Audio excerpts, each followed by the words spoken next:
नमस्कार दोस्तों, निर्मला सीतारमण ने बजट पेश कर दिया है। बजट पेश होने के बाद लगा कि अगर पेश ना भी करती तो भी भारत विश्वगुरु बना रहता। जिस बजट में कुछ था ही नहीं उसे 85 मिनट तक पेश करने के लिए अब निर्मला सीतारमण को बुध बाजार से मंगाकर एक इनाम तो जरूर दे देना चाहिए। भाजपा को मालूम था कि उसका बजट कोई नहीं सुनेगा, इसी के लिए सारे भाजपा के लोगों को बजट सुनने के आदेश दिए गए थे। योगी आदित्यनाथ से लेकर योगी टाइप के भाजपा नेता सब बजट सुन रहे थे। यहां तक कि राजस्थान के मुख्यमंत्री तो बजट को नोट कर रहे थे। ये बजट कंपनियों द्वारा और कंपनियों के लिए चल रही सरकार का बजट था। निर्मला सीतारमण के बजट से आम आदमी के बजट का कोई लेना देना ही नहीं था। गरीबों के लिए कुछ नहीं है, किसानों के लिए कुछ नहीं है, युवाओं के लिए कुछ नहीं है। अगर है भी तो हाईटेक किसानों के लिए और अमीर छात्रों के लिए, समाज के कमजोर वर्गों के लिए बजट में कुछ भी नहीं था। कुल मिलाकर के दोस्तों, ये बजट निर्मला सीतारमण को नहीं मोदी जी को पेश करना चाहिए था।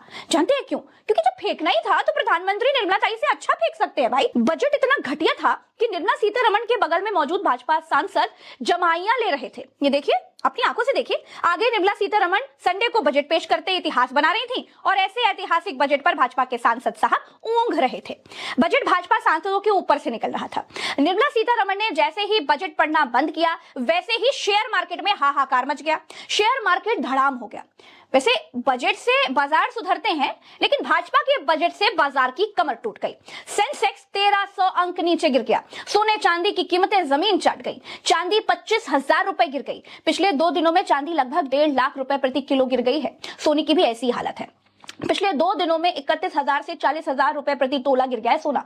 शेयर मार्केट धड़ाम हुआ था। इस खबर को टीवी मीडिया को छिपाना चाहिए था, लेकिन गलती से खबर बता दी गई और ऑन एयर चलते बुलेटिन में शेयर बाजार में हाहाकार की खबर को मैनेज किया गया। पर अभी बात कर लेते हैं बजट के बाद शेयर बाजार की जो स्थिति देखने को मिल रही है, ये कतई अच्छा नहीं है। सेंसेक्स 2300 अंक तक गिर चुका है। इस वक्त की बहुत बड़ी खबर आप तक पहुंचा रहे हैं। शेयर बाजार में हाहाकार की स्थिति है। हम सब जानते हैं आज देश भर की निगाहें इस बात पर टिकी हुई थी कि जब बजट पेश किया जाएगा। आज मुस्कुराती हुई निर्मला सीतारमण जब बजट लेकर आई थी तो उस समय बहुत सारी उम्मीदें की जा रही थी, लेकिन शेयर बाजार से एक कतई अच्छी खबर सामने नहीं आ रही है। फिलहाल सुधार की खबर है। सेंसेक्स 2300 अंक तक गिरा था और अभी जो जानकारी मिल रही है कि उसमें सुधार हुआ है। तुरंत हाहाकार, तुरंत सुधार, इसे कहते हैं त्वरित मैनेजमेंट।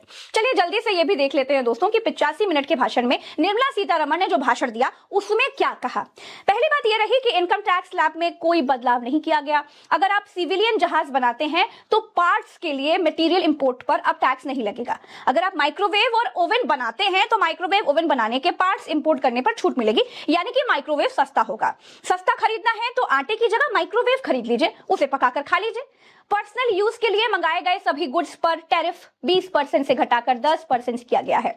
अब अगर आप इतने बड़े धन्ना सेठ हैं कि मतलब विदेश से अपना पर्सनल यूज का सामान मंगाकर इस्तेमाल कर रहे हैं तो मंगा लीजिए। अगर आप नारियल उत्पादन कर रहे हैं तो नारियल उत्पादन बढ़ाने के लिए संवर्धन योजना का प्रस्ताव किया गया है। मोटर एक्सीडेंट क्लेम की रकम को इनकम टैक्स से छूट दी गई है। इसका आम आदमी से क्या लेना देना है वो तो मालूम नहीं है। खैर, 20 लाख रुपए से कम की विदेश में अचल प्रॉपर्टी डिस्क्लोज करने पर पेनल्टी नहीं लगेगी। तो मतलब भैया, अगर आपकी विदेश में आपने छिपाकर कोई प्रॉपर्टी रखी है और उसे भारत सरकार की नजरों में आप लाना चाहते हैं तो उस पर आपको कोई पेनल्टी नहीं लगेगी। अगर आपकी विदेश में प्रॉपर्टी है तो ये बजट बिल्कुल आपका है, वरना ये धन्ना सेठों की सरकार का धन्ना सेठों के लिए ही बनाया गया बजट है बस। पूर्वोत्तर के 5 राज्यों में बौद्ध सर्किट बनाए जाएंगे। कार्गो ले जाने के लिए फ्रेट कॉरिडोर बनाए जाएंगे। आप कार्गो ले जाते हैं तो आपको बधाई। इलेक्ट्रॉनिक इक्विपमेंट के लिए 40,000 करोड़ दिए जाएंगे। पुराने घोषणा पत्र में कोई काम न किया, उनसे उम्मीद क्या थी? बीजेपी से उम्मीद ही नहीं तो बजट से उम्मीद क्या करें? तो ये हमेशा बड़े लोगों के लिए 5% के लोगों के लिए बजट बनाते हैं, आम जनता के निराश किया है। 7 हाई स्पीड रेल कॉरिडोर बनाने की बात बजट में कही गई है। ये बनेंगे कब इसका आता पता नहीं है। खैर, अब भाजपा की हाई स्पीड रेल की परिभाषा सब लोग समझ चुके हैं। ये लोग पुरानी पटरी पर एक प्राइवेट ट्रेन उतारते हैं और उसकी स्पीड पुरानी वाली ट्रेनों से थोड़ी ज्यादा कर देते हैं और उसे ही हाई स्पीड बता देते हैं। इससे पहले नरेंद्र मोदी बुलेट ट्रेन चलाने की बातें कर रहे थे। 12 बरस बीत गए हैं, भारत देश बुलेट ट्रेन के दर्शन अभी तक तो नहीं कर पाया है। भाजपा की आदत फेंकने की है, चाहे बजट में फेंको चाहे रैली के मंचों से फेंको, कोई फर्क नहीं पड़ता। इससे पहले 100 स्मार्ट सिटी बना दी गई है। 100 स्मार्ट सिटी कैसे बनाई गई है ये बताऊंगी तो शायद मेरी आज की बात डिरेल हो जाएगी। खैर, कैंसर की 17 दवाइयां कस्टम ड्यूटी फ्री कर दी गई हैं। 3 आयुर्वेदिक एम्स खुलेंगे। कब खुलेंगे ये मत पूछिएगा। देश के हर जिले में गर्ल्स हॉस्टल बनाए जाएंगे, लेकिन कब, इसका कोई अता पता नहीं है। लेकिन कब, सवाल ये बड़ा है। आप अपने मन में ये सवाल रख सकते हैं, लेकिन सरकार को इससे क्या। खैर, हमेशा की तरह पशु और मछली पालन को बढ़ावा देने की बात कही गई है। हर बजट की तरह इस बजट में भी टेक्सटाइल पार्क बनाने की बात कही गई है। हैंडलूम कारीगरों के प्रोत्साहन की बात कही गई है। पर्यटन के लिए 10,000 गार्ड्स को ट्रेनिंग दी जाएगी, ये बात कही गई है। लेकिन गार्ड्स को ट्रेनिंग देने की बात कोई बजट में करता है क्या? एनीवेज, बाकी योगेंद्र यादव जी से समझिए कि सरकार के इस हवाई बजट में और क्या कुछ है, जरा ध्यान से सुनिएगा। किसान के सरकार की नजर से ओझल हो जाने की औपचारिक घोषणा हो गई है। 2026 का जो बजट निर्मला सीतारमण जी ने अभी पेश किया, उसकी सबसे महत्वपूर्ण बात गांव किसान खेती के लिए यही है कि अब आप हो नहीं, मन में पहले भी नहीं थे, लेकिन दिखावा होता था, योजनाओं की घोषणा होती थी, गांव खेती किसान मजदूर के बारे में कुछ बोलना पड़ता था। इस बार वो भी खत्म कर दिया गया है। पहली बार देश के इतिहास में एक बजट है जिसमें किसान का जिक्र नहीं है, जिसमें खेतीहर मजदूर का जिक्र नहीं है, सिंचाई की बात नहीं है, फर्टिलाइजर की बात नहीं है, किसान के लिए एक भी योजना नहीं है। कछुए के लिए भी योजना है, शेर के लिए योजना है, किसान के लिए कोई योजना नहीं है। जिक्र आता है अगर किसान का शब्दों में, तो किसके साथ? दिव्यांग के साथ, मेंटली चैलेंज लोगों के साथ। ये जो बेचारों की कैटेगरी है, अब वो है किसान। किसान इस देश के भविष्य का हिस्सा नहीं है।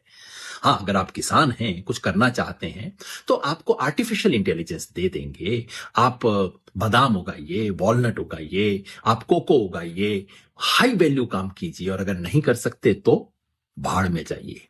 ये है संदेश निर्मला सीतारमण जी का और इस सरकार का किसान के लिए और ग्रामीण भारत के लिए। Middle class, lower middle class और गरीब परिवारों से आने वाले छात्रों को उम्मीद थी कि शायद बजट में कोई नई स्कॉलरशिप स्कीम की घोषणा जरूर की जाएगी, लेकिन नहीं हुई।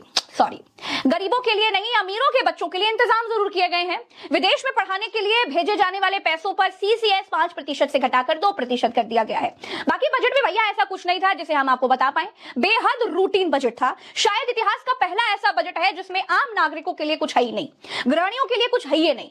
आपके लिए एक खबर और है कि कॉमर्शियल सिलेंडर 50 रुपए और महंगा कर दिया गया है। घरेलू वाला महंगा नहीं किया है। इसके लिए आप मोदी जी को जाकर थैंक यू, धन्यवाद कह सकते हैं।